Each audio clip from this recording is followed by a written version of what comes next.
In today's video, I'm going to show you exactly how to create custom 404 and 403 error pages on Hostinger. If you want your website to look more professional, improve user experience, and even keep visitors on your site when something goes wrong, this is something you absolutely should set up. Instead of showing a generic server error page, you can display your own branded design with helpful links and navigation. I'll walk you through everything step by step. And if this video helps you out, make sure to hit that like button and subscribe to the channel for more simple website tutorials just like this. Let's get started. Step 1 is to create your custom error pages. You're going to make two simple HTML files, one for the 404 error and one for the 403 error.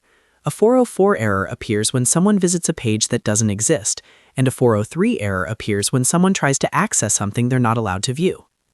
Open any code editor like Notepad, VS Code, or even a basic text editor. Create a new file and save it as 404.html.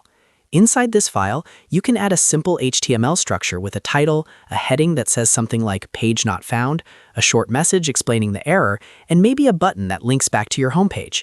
Keep it clean and helpful. Then create another file called 403.html. In this file, add a message like "Access Forbidden" and explain that the user doesn't have permission to view that page. Save both files to your computer. Once your files are ready, the next step is to upload them to your website. Log into your Hostinger account and go to the hPanel dashboard. From there, click on Files and then open File Manager.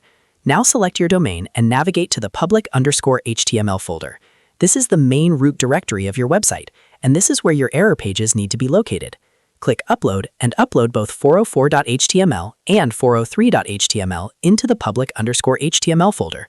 Wait for the upload to finish and confirm that you can see both files listed there. Now we need to tell Hostinger to actually use these files when errors occur. To do that, we'll edit the htaccess file. Still inside the public_HTML folder, look for a file named .htaccess. If you don't see it, you can create a new file and name it exactly .htaccess. Make sure there's no extra extension like .txt at the end.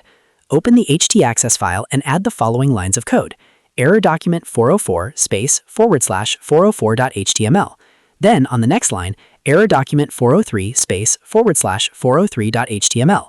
These lines tell the server to display your custom pages whenever a 404 or 403 error happens.